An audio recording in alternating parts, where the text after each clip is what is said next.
Noticias 24. ¿Qué tal? ¿Cómo están ustedes? Buenas tardes, bienvenidas, bienvenidos. Son las 7 de la tarde en punto. Comenzamos a revisar en este bloque horario las informaciones más destacadas de la jornada. Hoy se realizó la primera sesión de la mesa técnica que fue convocada para hacer una evaluación y además proponer mejoras al SAE, el sistema de admisión escolar. Queremos profundizar en este tema, cuáles son los plazos, los objetivos. Estamos junto al ministro de Educación, Nicolás Cataldo, a quien saludamos de inmediato y le damos la bienvenida al canal 24 Horas. Ministro, ¿cómo está? Buenas tardes, bienvenido. Buenas tardes, Iván, ¿cómo estás? Bien, pues ministro, expectante porque la verdad es que, desde la implementación del SAE en el gobierno de la presidenta Bachelet, hasta aquí, que viene a reemplazar esto de la tómbola, usted recordará cómo funcionaba antiguamente, para muchos también se ha dado una suerte de tómbola digital y evidentemente acá hay parte del acuerdo de la ley de presupuestos tiene que ver con proponer mejoras al SAE. Primero me gustaría que usted nos describiera cuál es el estado del arte, por decirlo de alguna manera, con el sistema de admisión escolar, en qué momento está y cuáles son las mejoras que se están buscando. Bueno, lo primero yo creo que es importante desmitificar algunos aspectos, ¿no? No existe una tómbola. Se ha hablado mucho tiempo, desde el principio del sistema de la tómbola, como si esto fuera azar puro, y la verdad es que no, es un algoritmo que tiene una serie de criterios que están definidos por la ley, que combinan estos criterios a la hora de resolver una situación muy particular, que es cuando existe más demanda que oferta, porque en estricto rigor la mayor parte del sistema ni siquiera participa del proceso de selección aleatoria, ¿no? Asociado al algoritmo, sino que ingresa directamente a propósito de existir cupos disponibles para que ingresen. Acá el punto se genera cuando un mismo cupo está siendo demandado por más de un estudiante, claro, ¿no? Y en esa circunstancia, efectivamente, hay un mecanismo que opera a través de este sistema aleatorio que permite dirimir, en función de los criterios que establece la ley, quienes tienen la preferencia para acceder a ese cupo respecto a otras personas. Entonces, es una primera cosa, porque en estricto rigor, cuando se habla del derecho a elegir de los padres, lo que hace el sistema de admisión escolar efectivamente es devolverle a los padres de familia, a las madres, a los apoderados, la posibilidad de elegir en la escuela. Estamos hablando de que más del 90% de los postulantes a través del sistema de admisión escolar quedan en alguna de sus primeras 3 o 4 preferencias, ¿no? Y eso es relevante porque antes, tú hacías mención a lo que ocurría antes, sí. Antes era la fila afuera de los establecimientos educacionales, antes era... ¿Cómo? Es que le digo, ¿cuántas veces nos tocó mostrar estas filas de madrugada que hacían los apoderados? Muchas veces. Porque evidentemente, sí, claro, hay ciertos colegios... Gente que pagaba. Claro, gente que pagaba porque le cuidaran el espacio. Claro. Ahora, ministro, para que la gente entienda, este sistema de administración... O sistemas de admisión que eran discriminatorios. Por ejemplo, sí. Disculpa, que parece un pequeño desfase. Entonces, te contaba que, o sistemas discriminatorios, por ejemplo, a mí me tocó personalmente, cuando era estudiante de enseñanza, cuando estaba pasando de la básica a la media, que a mi mamá le pidieron el certificado de matrimonio y mis padres no eran casados. Entonces, efectivamente, pasaban esas cosas, ¿no? Hoy día eso no ocurre. Entonces, lo que estamos buscando es un espacio de optimización y mejora de un sistema que hace lo que hace, digamos, que es ordenar la forma en que se accede a un establecimiento educacional. Ya, ministro... Nosotros reconocemos que es importante poner en evaluación la política para la mejora de ella. Ya, para ponerlo en perspectiva, ¿hay algo de fortuito, de aleatorio, de azaroso en la elección? Porque como padre, evidentemente, esto primero que nada es para los colegios que reciben algún tipo de subvención del Estado, sean colegios públicos o particulares subvencionados con subvención. Primero, no es para los particulares pagados. ¿Hay algo de aleatorio, hay algo de azar, hay algo de fortuna? Yo como apoderado quiero en el colegio A, no vamos a decir ninguno en lo particular, pero quiero en el colegio A poner a mis niños, entonces lo voy poniendo, los priorizo, pero no quedé en el A, tampoco en el segundo y en el tercero. ¿Cómo se ordena allí?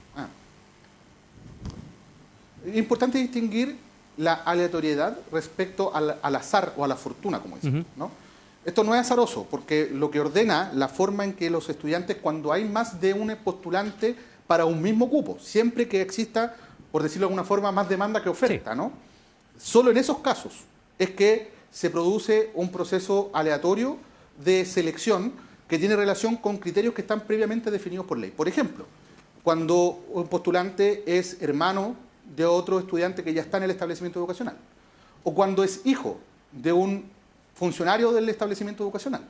Son algunos de los criterios que establece la ley que permite ordenar en orden de prioridad quiénes deberían acceder. Y eso está estructurado en función de un algoritmo que fue diseñado además por la Universidad de Chile en su inicio y que se licita y que es inmanejable, es decir, nosotros no podemos intervenir ese algoritmo y que permite en definitiva, priorizando estos criterios, resolver quiénes acceden a ese cupo cuando hay más de un postulante por cupo. Ahora, un tema importante también es que muchas veces lo que nos pasa, y esto es parte de los mitos de funcionamiento del sistema de admisión escolar, es que las familias postulan a pocos establecimientos educacionales, a veces 1 o 2. Eso es una mala decisión. ¿Por qué?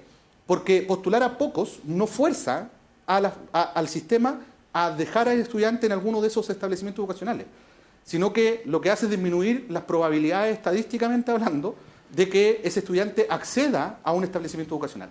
Entonces, siempre nosotros lo que sugerimos es que postulen a más de 6 establecimientos educacionales de la preferencia, para lo cual pueden ingresar a la plataforma del sistema de admisión escolar, revisar los proyectos educativos, cómo están los indicadores de convivencia, cuáles son la situación de infraestructura, porque uno puede visualizar las fotos también del establecimiento educacional, cuántos estudiantes tiene, cuáles fueron los resultados del CIMSE, entre otros elementos que la plataforma permite visualizar a las familias para que tomen ellos la decisión de a cuáles postular. Ministro, mientras más se postule, mientras más alternativas se escojan, más probabilidades tienen de acceder. De quedar dentro de alguna de las preferencias, si no la primera, pero alguna de las que la propia familia vaya jerarquizando en función de los criterios que usted ha señalado. Ministro, ha pasado y ha habido denuncia y discusión política al respecto, sobre todo el tema Junji.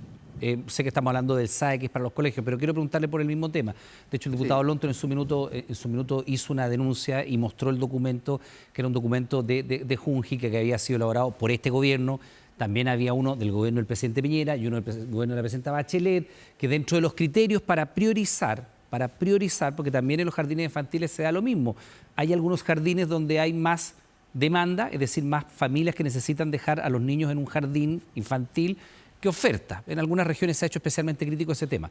Y uno de los criterios para seleccionar, para priorizar, y de hecho estaba en el primer orden, era cuando el niño correspondía a el hijo de una persona migrante irregular, era un criterio de priorización por sobre otros criterios. Y sabemos que hay algunos sectores de la capital y algunas regiones del país donde el tema migratorio ha presionado más fuertemente a la educación pública. ¿Eso ha sido un tema o no ha sido un tema a la hora de evaluar el SAE?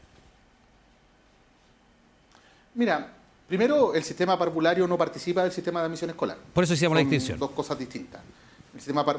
El sistema parvulario no está afecto al sistema de admisión escolar, sino que tiene otras regulaciones que son propias del sector parvulario y que precisamente ordenan una forma de ordenamiento también para el acceso.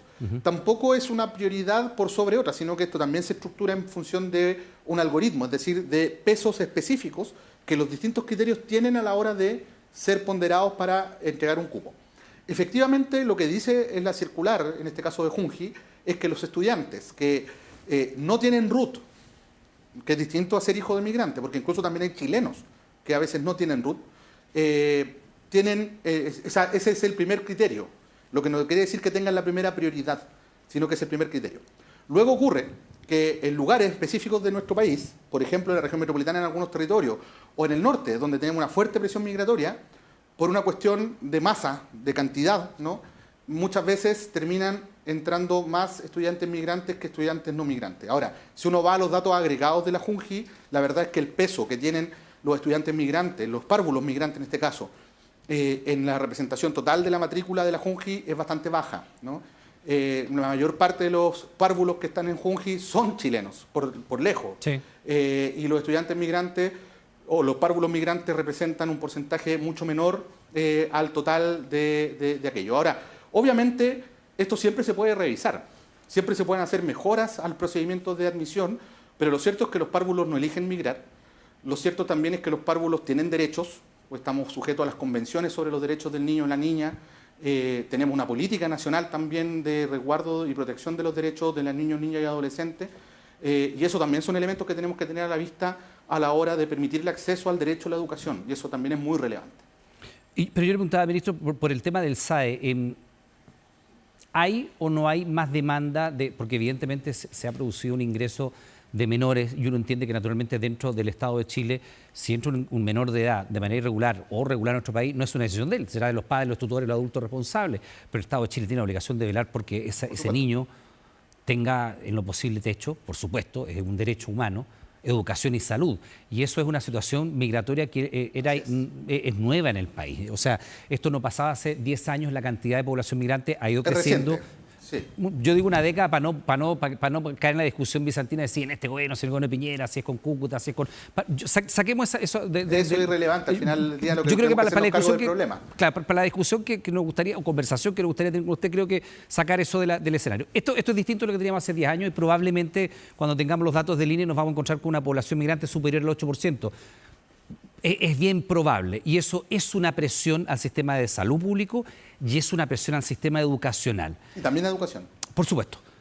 ¿Cómo ha abordado el sistema SAE esta realidad nueva, sobre todo pensando, ministro, solo con esto termino, que hay ciertas comunas en la región metropolitana y ciertas regiones dentro del país que el fenómeno lo viven con mayor intensidad? No es lo mismo Magallanes, por decirle que Quinta Normal o Estación Central, para poner un ejemplo claro.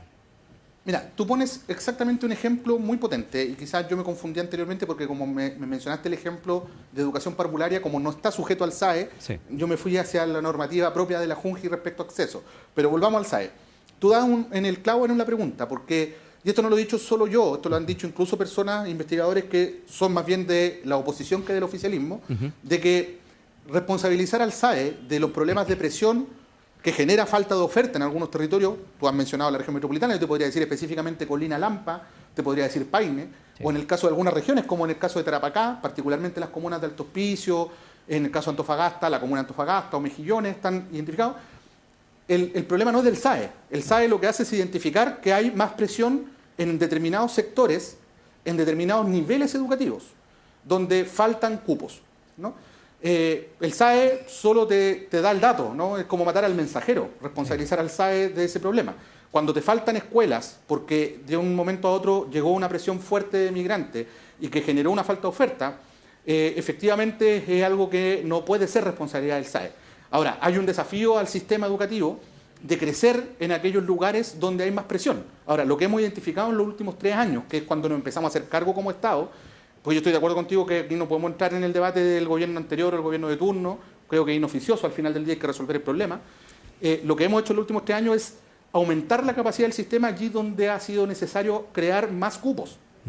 De ahí que efectivamente hemos administrativamente aumentado la capacidad máxima de las salas por reconocimiento oficial, es decir, llevar las salas al máximo legal.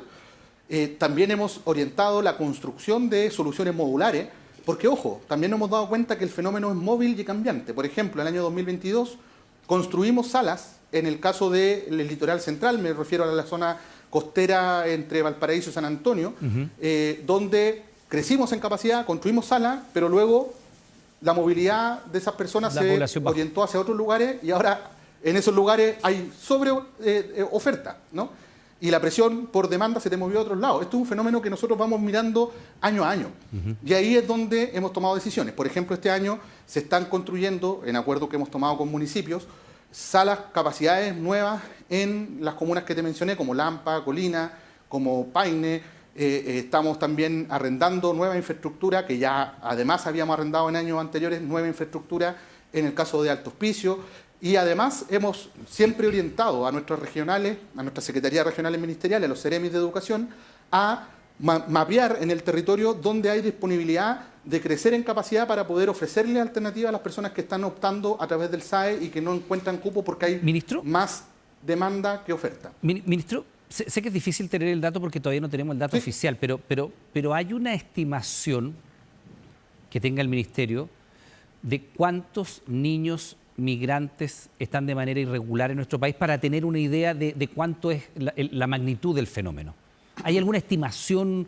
Porque todavía no tenemos el dato del INE y tampoco sabemos si el INE logró llegar hasta el último rincón de las poblaciones, de los campamentos, porque mucha gente por temor a no de responder la encuesta del INE a lo mejor no entrega sus datos y finalmente la fotografía va a ser lo más precisa que se pueda, pero no más que aquello. ¿Hay una estimación? ¿Cuántos niños hoy día migrantes irregulares habrá en nuestro país? Mira, si el INE no ha sido capaz, como señalas tú, hipotéticamente, de llegar a la cifra total, muy difícilmente un ministerio sectorial lo ha podido hacer. Por varias razones, y entre ellas está el temor de ser pesquisado, de ser deportado, o la razón que sea que tengan las familias. Sí. Lo que sí sabemos es que más de 172.000 estudiantes Ya. migrantes que no estaban regularizados solicitaron identificador provisorio del estudiante 172. para poder optar al sistema educativo en Chile. ¿Eso quiere decir que son solo ellos los que están migrando? No. Eso quiere decir que migrantes que en distintos periodos han llegado a Chile han solicitado este RUT provisorio, este IPE, que se llama el identificador provisorio del estudiante, para poder optar al sistema educativo. Ahora, ojo, con un problema. Y es que una misma persona puede pedir más de un IPE, eventualmente, con identidades distintas, porque como no están regularizados, no tendríamos cómo saber que una persona ha pedido con distintos nombres más de un IPE, ¿no? Ese es el problema, obviamente, que se está subsanando a propósito de la ley de migración y de otras políticas públicas que escapan, digamos, del sistema escolar. El sistema escolar lo que ha hecho es ofrecer un instrumento, que en este caso es el identificador provisorio del estudiante, que es un instrumento antiguo, que no es creado en este gobierno, sino que viene de gobiernos anteriores, para poder hacer que los estudiantes puedan optar al sistema educativo a través de esa identidad provisoria mientras regularizan su situación migratoria. Bien, pues ministro Cataldo, primero que nada, muchas gracias por recibirnos, por comentarnos en qué va esta comisión que pretende entregar una serie de modificaciones, por supuesto, al SAE. Entiendo que tiene que ser entregada en marzo al Senado y ahí naturalmente comienza el periodo de implementación de las mismas. Así que estaremos en contacto nuevamente, ministro Cataldo, muchas gracias, que tenga una buena jornada. Por supuesto. Muy Siempre a amable. disposición y muchas gracias por la invitación, Iván. Al contrario. Chao, Gracias. chao.